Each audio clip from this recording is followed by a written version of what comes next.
ان کی بیوہ عورت کے آنسو آج میڈیا پر نظر آ رہے ہیں، مگر نہ مانو ادھیکار والوں کو کوئی ہوش آ رہا ہے، نہ اس ملک میں جانوروں اور انسانوں کے حقوق کرنے والوں کو کوئی فرق پڑ رہا ہے۔ مسلمان کا خون اتنا سستا ہو چکا ہے۔ میرے پیارے ساتھیوں، یاد رکھو، ہم کٹ جائیں، مر جائیں، ختم ہو جائیں، لیکن دنیا سے اگر ایمان کو بچا کے لے کے چلے گئے تو میرے بھائیوں یہ گھاٹے کا سودا نہیں ہے۔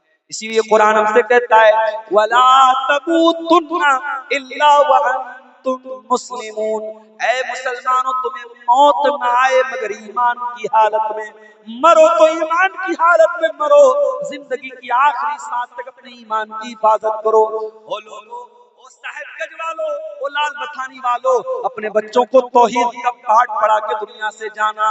آپ کے بچے کلکتہ چلے جائیں، دلی چلے جائیں، ممبئی چلے جائیں، دنیا کے کسی بھی کونے میں چلے جائیں، اپنے بچوں اور بچیوں کو کچھ اور دینا یا نہ دینا، توحید کی دولت دے دینا، ایمان کی دولت دے دینا، اپنے بچوں کو اس قابل بنا دینا، زندگی کے کسی موڑ پر آپ کا بچہ یا بچی توحید سے سمجھوتا نہ کرے، چند ٹکوں کے بدلے، چند پیسوں کے بدلے ایمان کا سودا نہ کرے۔ وہ لوگ اپنے بچوں کی توحید کو بچا لینا، اپنے بچوں کے ایمان کو بچا لینا۔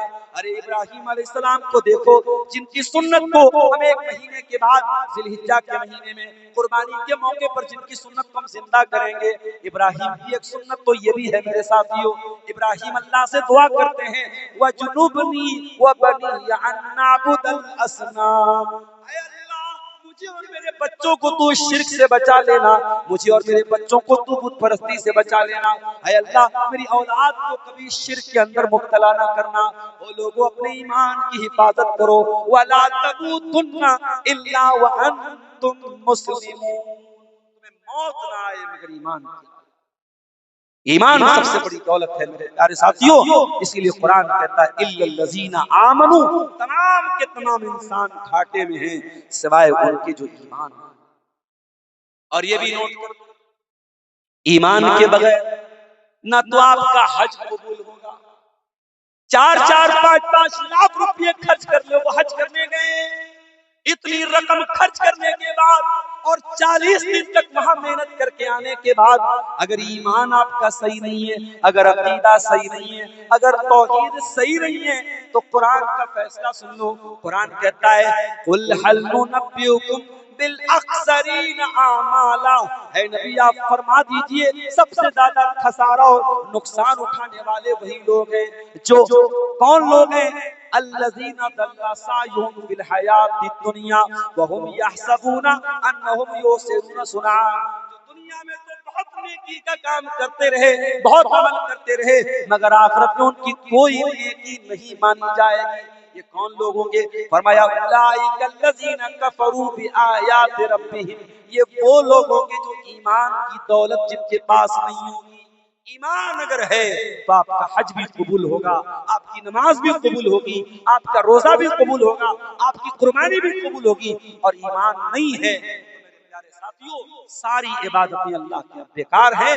اس لیے ایمان کی حفاظت کرو، اور کبھی زندگی میں اگر برے حالات آ جائیں اور آپ کو یہ لگے کہ بڑی پریشانی کی زندگی ہے تو یہ یاد کر لینا کہ قیامت کے لیے ایمان آپ کے کام آئے گا، دولت نہیں کام آئے گی، شہرت نہیں کام آئے گی۔ ان الذین کفروا وماتوا وهم کفار فلن يقبل من احدهم ملء الارض ذهبا، وہ لوگوں تم ایمان کے بغیر اگر دنیا سے چلے جاؤ گے اور توحید کے بغیر تمہارا خاتمہ ہو جائے گا تو زمین بھر کے سونا بھی لے کے آ جاؤ، اللہ کے ہاں تمہارا سونا قبول نہیں ہوگا۔ تو یہ پہلی چیز ہو گئی ایمان۔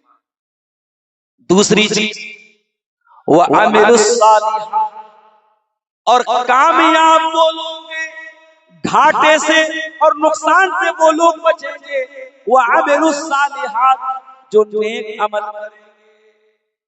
آج ہم کیسا عمل کر رہے ہیں بتانے کی ضرورت نہیں، آج مسجدیں رو رہی ہیں، آج مسجدیں نمازیوں کے لیے ترس رہی ہیں، شراب کے اڈے مسلمانوں سے بھرے، بے پردگی اور بے حیائی میں مسلمان لڑکیاں آگے، زناکاری میں مسلمان آگے، حرام خوری میں مسلمان آگے، وعملوا الصالحات، جب تک ہم نیک عمل نہیں کریں گے تب تک ہم کامیاب نہیں ہو سکتے۔ یہ 4 دن کی زندگی میرے پیارے ساتھ جس دن ختم ہو جائے گی، اللہ کی قسم جیسے موبائل کی چارجنگ ختم ہو جائے آپ بے چین ہو جاتے ہیں، پتہ نہیں کس کا کال آ رہا ہوگا، پتہ نہیں کس کا میسج آ رہا ہوگا۔ موبائل کی چارجنگ ختم ہو جائے تو آپ سب سے پہلے یہ تلاش کرتے ہیں کیسے میں اپنے موبائل کو جلدی سے چارجنگ کر دوں، جلدی سے میرا موبائل آن ہو جائے۔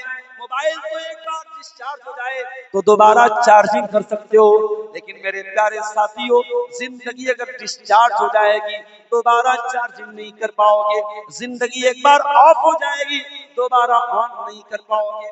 اللہ قرآن میں کہتا ہے حتی اذا جاء احدہم الموت، جب تمہارے پاس موت آئے گی، قال رب ارجعون، انسان کہے گا اے اللہ ایک چانس اور دے دے، ایک موقع اور دے دے، اے اللہ موت آ گئی، مر گیا میں، اے اللہ بہت سے کام پینڈنگ تھے، ایک موقع اور دے دے، لعلی اعمل صالحا، اے اللہ لڑکی کی شادی کرنا تھا، اے اللہ بیٹے کا نکاح کرنا تھا، اے اللہ مکان بنانا تھا، اے اللہ سرکاری نوکری کی تیاری کر رہا تھا، نوکری لینا تھا، یہ ساری حسرتیں یہ ساری آرزویں چھوڑ کے گیا ہے، مگر موت کے بعد کیا کہتا ہے لعلی اعمل صالحا، اے اللہ ایک موقع اور دے دے، لڑکی کی شادی کے لیے موقع نہیں مانگ رہا ہوں، مکان بنانے کے لیے موقع نہیں مانگ رہا ہوں، بزنس کرنے کے لیے موقع نہیں مانگ رہا ہوں، اے اللہ بڑے پاپوں میں زندگی گزاری، بڑے گناہوں میں زندگی گزاری، اے اللہ بہت ناراض کر دیا تجھ کو، اے اللہ بہت پاپ کر دیا میں نے، اے اللہ ایک چانس اور دے دے، اے اللہ وعدہ کرتا ہوں، پرومس کرتا ہوں، اے اللہ اب صرف نیک عمل کروں گا، اب اچھا عمل کروں گا، اے اللہ اب وہی عمل کروں گا جس سے تو راضی ہوتا ہے۔ اللہ فرمائے گا کلا کلمۃ هو قائلها ومن ورائهم برزخ الى یوم یبعثون، اے میرے بندے یہ تو بس تیری ایک بات ہے جو تیرے منہ سے نکل رہی ہے، تیری یہ خواہش کبھی پوری نہیں ہوگی، تیری یہ بات کبھی پوری نہیں ہوگی۔ میرے پیارے ساتھیو مرنے کے بعد ہم جس چیز کی تمنا کریں گے بہتر یہ ہے کہ ہم زندگی میں اس کی تیاری کر لیں۔ قرآن کہتا ہے الا الذین آمنوا وعملوا الصالحات، ایمان والے بن جاؤ اور نیک عمل کرنے والے بن جاؤ، ہم تمہیں نقصان سے بچا لیں گے، ہم تمہیں خسارے سے۔ 2 چیزیں ہو گئی، تیسری چیز وتواصوا بالحق، اور حق بات کی ایک دوسرے کو تبلیغ کرتے رہے۔ آج کٹیہار سے لے کر کے صاحب تک، سنتھال پرگنہ کا پورا علاقہ، لال مٹیا سے لے کر برہیٹ تک اور برہیٹ سے لے کر برہروا تک الحمدللہ بہت بڑی آبادی ہے اہل حدیث کی، اور میں بڑے فخر سے پورے ہندوستان میں کہتا ہوں، میں ممبئی میں بھی یہ بات کہتا ہوں، میں کرناٹک میں بھی یہ بات کہتا ہوں کہ پورے ہندوستان میں اتنا بڑا اہل حدیثوں کا بیلٹ شاید نہیں ہوگا کہ ایک طرف سے پوری آبادی اہل حدیثوں کی ہے۔ مگر میرے پیارے ساتھی بہت افسوس کے ساتھ کہنا پڑتا ہے کہ آج آپ مردہ اہل حدیث ہو چکے ہیں، آج آپ اہل حدیث تو ہیں مگر آپ کو اہل حدیث کا مطلب بھی نہیں معلوم۔ آج آپ کے اسٹیجوں پر وہ لوگ آ کے تقریریں کر رہے ہیں جو آپ کو چلے کرنے کی تبلیغ کر رہے ہیں، اور ایسے لوگوں کو بڑے فخر سے آپ اسٹیج پہ بلا رہے ہیں اور بڑے فخر سے کہہ رہے ہیں کہ ان کے نام پہ تو بڑی بھیڑ آئی ہے۔ میرے پیارے ساتھیوں اس سے تو اچھا ہے کہ سلمان خان کو بلا لو، شاہ رخ خان کو بلا لو، کسی ہیروئن کو بلا لو، اس سے بڑی بھیڑ اکٹھا ہو جائے گی۔ صرف بھیڑ کا اکٹھا ہو جانا یہ کامیابی کی دلیل نہیں ہے۔ میرے پیارے ساتھیوں یہ اہل حدیثوں کا جلسہ اور اہل حدیثوں کا اسٹیج ہے، اس اسٹیج پر ہر کسی کو آنے کی اجازت نہ دیجیے۔ میرے پیارے ساتھیوں وتواصوا بالحق، ہمیں قصے کہانیاں لوگوں کو نہیں سنانا ہے، ہمیں بے سر پیر کے واقعات نہیں سنانا ہے، ہمیں بزرگوں کے من گھڑت واقعات نہیں سنانا ہے۔ وتواصوا بالحق، اگر اللہ کے یہاں کامیاب ہونا ہے تو ہمیں حق بات کی وصیت کرنا ہے، ہمیں قرآن و حدیث کو دوسروں تک پہنچانا ہے، ہمیں قرآن و حدیث کے علاوہ کسی اور بات کی تبلیغ نہیں کرنا ہے۔ قرآن و حدیث کی تبلیغ کی جائے گی، اور تبلیغ کا طریقہ بھی وہی ہوگا جو رسول کا طریقہ تھا۔ آج کے لوگوں کا بناوٹی طریقہ نہیں چلے گا۔ تبلیغ بھی اگر کی جائے گی تو رسول اللہ کے طریقے پہ کی جائے گی، صحابہ کے طریقے۔ اور یہ بات یاد رکھو میرے ساتھ، ہم مسلمانوں کو اللہ تعالیٰ نے جو اتنا بڑا مقام دیا ہے وہ اسی لیے دیا ہے کیونکہ ہم دنیا میں سچائی کو پھیلانے کے لیے آئے ہیں۔ اسی لیے اللہ قرآن کی سورہ آل عمران کی آیت نمبر 110 میں کہتا ہے کنتم خیر امۃ اخرجت للناس تأمرون بالمعروف وتنہون عن المنکر۔ اے مسلمانوں، تم دنیا کی سب سے بہترین قوم ہو، تمہیں انسانیت کے لیے نکالا گیا ہے۔ تأمرون بالمعروف، تم نیکیوں کا حکم دیتے ہو، وتنہون عن المنکر، تم برائیوں سے روکتے ہو، وتؤمنون باللہ، اور تم اللہ کے اوپر ایمان رکھتے ہو۔ تم سماج سے برائیوں کو ختم کرنے آئے تھے اور آج تم خود برائیوں میں مبتلا ہو گئے، تم برائیوں میں ملوث ہو گئے۔ تم کیا تھے اور کیا ہو گئے، تمہیں کیا ہونا تھا اور تم کیا ہو گئے۔ میرے پیارے ساتھیوں، ہمارا کام دنیا سے برائی کو ختم کرنا تھا۔ یاد کرو رستم کے دربار میں جب حضرت ربیع بن عامر رضی اللہ تعالیٰ عنہ پہنچے اور رستم نے پوچھا تھا کہ اے ربیع، تم آئے کیوں ہو دنیا میں، تمہارے آنے کا مقصد کیا ہے؟ تو حضرت ربیع بن عامر نے کہا تھا اے رستم، کان کھول کے سن لے، جئنا لنخرج العباد من عبادت العباد الى عبادت اللہ۔ میں آئے ہیں لوگوں کو بندوں کی غلامی سے نکال کر اللہ کی غلامی کی طرف لے کے جانے کے لیے، وَمِن ضِيقِ الدُّنْيَا إِلَىٰ سَعَةِ الْآخِرَةِ، اور ہم دنیا کی تنگی سے نکال کر آخرت کی کشادگی کی طرف لے کے جانے کے لیے آئے ہیں۔ اسلام آیا ہے دنیا سے ظلم و ستم کا خاتمہ کرنے کے لیے۔ اسلام کا ماننے والا کسی پر اتیاچار نہیں کر سکتا، کسی پر ظلم و ستم نہیں کر سکتا۔ ابھی آج ایک ویڈیو میں نے دیکھا، ایک عورت جا رہی تھی کسی گلی میں سے، پیچھے سے ایک داڑھی والا آیا، ٹوپی بھی سر پہ ہے، داڑھی بھی ہے، اور اچانک اس عورت کو اکیلے میں دیکھ کر اس عورت کے اوپر حملہ کرتا ہے، اس عورت کو ٹچ کرتا ہے اور چلاتی ہے، وہ بھاگ جاتا ہے۔ لیکن کیمرہ لگا تھا، کیمرہ ریکارڈ کر لیتا ہے، میڈیا میں یہ ویڈیو آتا ہے، میڈیا والے کہتے ہیں مولانا لوگ ایسے ہوتے ہیں، داڑھی والے ایسے ہوتے ہیں۔ گندی حرکت ایک مچھلی کرتی ہے اور اثر پورے تالاب پر ہوتا ہے۔ کوئی ایک داڑھی والا، کوئی ایک ٹوپی والا کوئی غلط کام کرتا ہے، دنیا سارے داڑھی اور ٹوپی والوں پر سوال اٹھاتی ہے۔ میرے پیارے ساتھیوں، جب آپ دنیا کو یہ بتاتے ہو کہ آپ مسلمان ہیں تو آپ کی ذمہ داری بڑھ جاتی ہے۔ آپ برائی میں ملوث ہونے والے، برائی میں انوالو ہونے والے مت بنیے، برائی سے روکنے والے۔ آج جب ہم اس طریقے کی خبریں سنتے ہیں کہ فلاں لڑکا، جو مہاراشٹر کا ایک لڑکا جس کا نام ایان تھا، اس کے موبائل پر 8 لڑکیوں کے ساتھ نازیبہ ویڈیو پکڑی جاتی ہے اور میڈیا اس کو خوب ہائی لائٹ کرتا ہے، تو ہم ڈیفنس نہیں کر سکتے میرے ساتھیوں۔ اگر ہماری قوم کا کوئی لڑکا اس طریقے کی گندی حرکت کرتا ہے تو ہم ڈیفنس نہیں کر سکتے، ہمیں یہ ماننا پڑے گا کہ یقیناً یہ ہماری تربیت کی کمی ہے کہ آج ہمارا نوجوان اس حرکت پر اتر گیا ہے کہ کسی کی بہن بیٹی کی عزت کو تار تار کرے اور پھر اس کا ویڈیو بنا کر اس کو بلیک میل کرے۔ پیارے ساتھیوں، اسی لیے میں کہتا ہوں کہ برائی سے بچنا صرف یہ کافی نہیں ہے، ہمیں برائی سے روکنا بھی پڑے گا۔ یہ بات یاد رکھو، یہ جلسے جو آج ہو رہے ہیں، بہت سارے لوگوں کے پیٹ میں بڑا درد ہو رہا ہے، یہ جلسے کیوں ہو رہے ہیں، یہ پروگرام کیوں ہو رہے ہیں، یہ علماء کے بیان کیوں ہو رہے ہیں؟ جب تک یہ جلسے اور پروگرام ہو رہے ہیں، میں بار بار کہتا ہوں، جلسوں اور پروگراموں میں جو چیزیں غلط ہیں ان کو آپ روکیے۔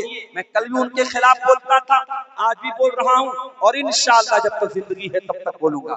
لیکن ہاں اگر آپ یہ کہیں کہ یہ جلسے نہیں ہونے چاہیے، یہ بیانات نہیں ہونے چاہیے، یہ علماء کی تقریریں نہیں ہونے چاہیے، یہ جمعہ کے خطبے نہیں ہونے چاہیے، تو معاف کیجئے، یہی تو ہماری ریڑھ کی ہڈی ہے، یہی تو ہمارے سماج کی نبض ہے. جس دن یہ جلسے ختم ہو گئے، حرام کو حرام کہنا بند کر دیا گیا، غلط کو غلط کہنا بند کر دیا گیا، بدعت کو بدعت کہنا بند کر دیا گیا، اس دن مسلمان سماج کی آخری سانس ہوگی. میرے پیارے ساتھیوں، یہ سماج دم توڑ دے گا، یہ معاشرہ دم توڑ دے گا. پہلے کی امتیں اسی لیے برباد ہو گئی، ان کے سماج میں جب لوگ بیاج کھاتے تھے، جب لوگ شراب پیتے تھے، ان کے جو علماء تھے وہ چپ چاپ رہتے تھے. وہ کہتے تھے ہم تو شراب نہیں پی رہے، ہم تو بیاج نہیں کھا رہے، جو بیاج کھا رہا ہے کھانے دو، جو شراب پی رہا ہے پینے دو. اللہ نے قرآن میں فرمایا لعن الذین کفروا من بنی اسرائیل علی لسان داؤد و عیسی ابن مریم ذالک بما عصوا وکانوا یعتدون. یہودیوں کے اوپر حضرت عیسیٰ نے بھی لعنت کی اور حضرت داؤد نے بھی لعنت کی. کیوں لعنت کی؟ فرمایا کانوا لا یتناہون عن منکر فعلوہ، وہ برائیاں تو کرتے تھے مگر برائیوں سے ایک دوسرے کو روکتے نہیں تھے، ان کے بیچ میں برائیوں سے کوئی روکنے والا نہیں تھا. اس لیے میرے پیارے ساتھیوں، برائی سے روکنے والے بنو، اور جو برائی سے روک رہا ہے اس کی عزت کرو، اس کی قدر کرو، اپنے علماء کی قدر کرو، اپنے دعات کی قدر کرو. میرے پیارے ساتھیوں، وَتَوَاصَوْا بِالْحَقِّ، اگر آپ کو کامیاب ہونا ہے، اگر آپ کو نقصان سے بچنا ہے تو یہ تیسرا کام بھی آپ کو کرنا پڑے گا. آپ کو ایک دوسرے کو صحیح بات کی تلقین کرنی پڑے گی. اور چوتھی چیز بھی سن لیجئے میرے پیارے ساتھیوں، تمام کے تمام انسان گھاٹے میں ہیں مگر وہ لوگ گھاٹے میں نہیں ہیں جن کے اندر چوتھی خوبی کیا پائی جائے، وَتَوَاصَوْا بِالصَّبْرِ، وہ ایک دوسرے کو صبر کی تلقین. آپ توحید کے راستے پہ چلیں گے اور آپ یہ سوچیں کہ موب لنچنگ نہیں ہوگی، آپ یہ سوچیں کہ آپ کے راستے میں پھول بچھایا جائے گا، تو یہ تو نہیں ہو سکتا میرے ساتھ. آپ توحید کے راستے پہ چلیں گے تو آپ کو بلال کو یاد کرنا پڑے گا. بلال جب توحید کا اقرار کرتے ہیں، بلال کو ان کا مالک عرب کی تپتی ریت میں لٹا دیتا ہے اور سینے پر گرم پتھر رکھ دیتا ہے اور بلال کو دھمکی دے کے کہتا ہے بلال تو ایمان کو چھوڑ دے، تو توحید کو چھوڑ دے، ورنہ ہم تجھے اسی گرم ریت پر ہم تیری پیٹھ کو پگھلا دیں گے، تیرے سینے پر گرم پتھر رکھ کے تیرے سینے کو جلا دیں گے. بلال کوئی بڑے گورے چٹے اور خوبصورت انسان نہیں تھے، بلال کالے کے لوٹے تھے، بلال حبشہ کے رہنے والے تھے، مگر بلال کے سینے میں ایمان تھا. اور بلال پتھر کے نیچے دبے ہوئے کہتے ہیں احد احد، میرا اللہ ایک ہے، میرا رب ایک ہے، میں اللہ کی توحید سے کوئی سمجھوتا نہیں کروں گا. میرے پیارے ساتھیوں، وَتَوَاصَوْا بِالصَّبْرِ، ایک دوسرے کو صبر کا سبق بھی سکھاتے چلو. ایمان کے راستے پر چلو گے، توحید کے راستے پر چلو گے، مشکلات بھی آئیں گی، پریشانیاں بھی آئیں گی، آپ کو صبر سے کام لینا پڑے گا. وہ میری پیاری ماں بہنوں، آج آپ ننگی ہو کر کے گھومیں گی تو کوئی اتنا اعتراض نہیں کرے گا جتنا اعتراض آپ کے پردہ کرنے پر ہوگا. آپ کلکتہ کے کسی پوش ایریا میں چلی جائیں، آپ ریلوے اسٹیشن پہ چلی جائیں، آپ ایئرپورٹ پہ چلی جائیں، آپ پٹنہ میں چلی جائیں، آپ بھاگلپور میں چلی جائیں، نقاب پہ سر سے پیر تک جو لڑکی نقاب میں چلے گی تو بہت سارے لوگ اس کو غلط نظروں سے دیکھیں گے، بہت سارے لوگ اعتراض بھی کریں گے. او میری پیاری بہنوں، حجاب سر سے لگا کے رکھنا، حیا سے دامن سجا کے رکھنا. میری بہنوں، اس حجاب کو، اس نقاب کو دنیا والوں کے ڈر سے کبھی چھوڑ نہ دینا. یہ حجاب پہن کر کے اگر دو چار گالیاں سننی پڑے تو سن لینا. ارے تم تو صرف گالیاں سن رہی ہو، سمیہ نے تو جان دے دی، سمیہ نے تو اس ایمان کو بچانے کے لیے اپنی جان دے دیا تھا. میری پیاری بہنوں، ایمان کا راستہ صبر کا راستہ ہے، ایمان کا راستہ استقامت کا راستہ ہے. وَتَوَاصَوْا بِالصَّبْرِ، اگر نقصان سے اور خسارے سے بچنا ہے تو چوتھا کام یہ کرنا پڑے گا کہ تمہیں صبر اپنے اندر پیدا کرنا پڑے گا. اب ایک بات یہ بھی سمجھ لیجیے، صبر کا مطلب کیا؟ صبر کا مطلب بھی سمجھ لیجیے. آج کی تقریر کا خلاصہ، صبر کس کو کہتے ہیں؟ رات میں 2:15 بجنے والی اور فجر کی اذان میرے خیال سے 4 بجے ہونے والی ہے. آپ اپنے گھر پہ 15 منٹ باقی ہے، رات بھر آپ تقریر سن کے آئے ہیں اور فجر کی اذان میں مان لو 15 منٹ باقی. اب نیند بہت تیز آ رہی ہے، بدن بھاری ہو رہا ہے، آرام کا تقاضا یہ ہے، آنکھوں کا تقاضا یہ ہے کہ جلدی سے سو جایا جائے. لیکن حی علی الصلاۃ، الصلاۃ خیر من النوم کا تقاضا یہ ہے کہ نہیں فجر کی اذان ہو جائے گی، میں نماز پڑھ کے ہی سوؤں گا، میں نماز پڑھے بغیر نہیں سوؤں گا. یہی تو صبر ہے میرے ساتھ، اپنی خواہشات پہ کنٹرول کرنا. میرے نوجوانوں، آج اللہ کی قسم زنا کرنا بہت آسان ہو چکا ہے. لڑکیوں کا نمبر بھی آپ کو مل جائے گا، لڑکیاں چیٹنگ بھی کریں گی، لڑکیوں کے میسج بھی آئیں گے، لڑکیاں ملنے کے لیے تیار بھی ہو جائیں گی. آپ کو زنا کرنے کا، آپ کو غلط کام کرنے کا پورا موقع بھی ملے گا. لیکن آپ اللہ کے ڈر سے، دنیا کی عدالتوں کے ڈر سے نہیں، دنیا کے پولیس کے ڈر کے نہیں، دنیا کے قانون کے ڈر سے نہیں، اللہ کی پکڑ کے ڈر سے اپنے آپ کو زنا سے بچا لیں. اور جو لڑکیاں آپ کو غلط راستے پر بلانے کی کوشش کریں، ان لڑکیوں کو بلاک کر دیں. ان لڑکوں کو میری بہنوں تم بلاک کر دو، زنا کے راستے سے دور ہو جاؤ. یہ بھی تو صبر ہے. وَتَوَاصَوْا بِالصَّبْرِ، اپنے نفس کو برائی سے روک لینا، برائی کے تقاضے سے اپنے آپ کو کنٹرول کر لینا، یہ بھی تو صبر ہے. اور قرآن کہتا ہے اگر خسارے سے بچنا ہے، اگر نقصان سے بچنا ہے تو وَتَوَاصَوْا بِالصَّبْرِ، آپ کو صبر کا دامن بھی تھامنا پڑے گا. بغیر صبر کا دامن تھامے آپ اللہ تعالیٰ کے یہاں کامیاب نہیں ہو سکتے. کسی کی موت ہو گئی، ایک آدمی مومن نہیں، اس کا بیٹا مر گیا، اس کا باپ مر گیا، وہ رو رو کر کے دہاڑے مار مار کے رو رہا ہے، اپنے باپ کا نام لے لے کے رو رہا ہے. اور ایک سچا پکا مسلمان، اس کا باپ مر گیا، اس کی ماں مر گئی، وہ بیچارہ رو تو رہا ہے مگر اپنی زبان کی حفاظت کر رہا ہے، صبر سے کام لے رہا ہے. میرے پیارے ساتھیوں، دونوں برابر تو نہیں ہو سکتے ہیں. مصیبت آنے پر، تکلیف آنے پر جو صبر سے کام لیتا ہے، اللہ کے نبی فرماتے ہیں ما یصیب المسلم من نصب ولا وصب ولا ہم ولا حزن. جب مسلمان کو کوئی تکلیف پہنچتی ہے، جب مسلمان کو کوئی غم پہنچتا ہے، جب مسلمان کو کوئی چوٹ لگتی ہے، حتی الشوکۃ یشاقها، کہ مسلمان کو اگر کوئی کانٹا بھی چبھتا ہے اور مسلمان پر صبر سے کام لیتا ہے، اللہ کفر اللہ بہا خطایا، اللہ تعالیٰ اس تکلیف کو، اس مصیبت کو اس کے گناہوں کا کفارہ بنا دیتا ہے، اس کے گناہوں کی معافی کا ذریعہ بنا دیتا ہے، اس کے بہت سارے گناہ معاف ہو جاتے ہیں.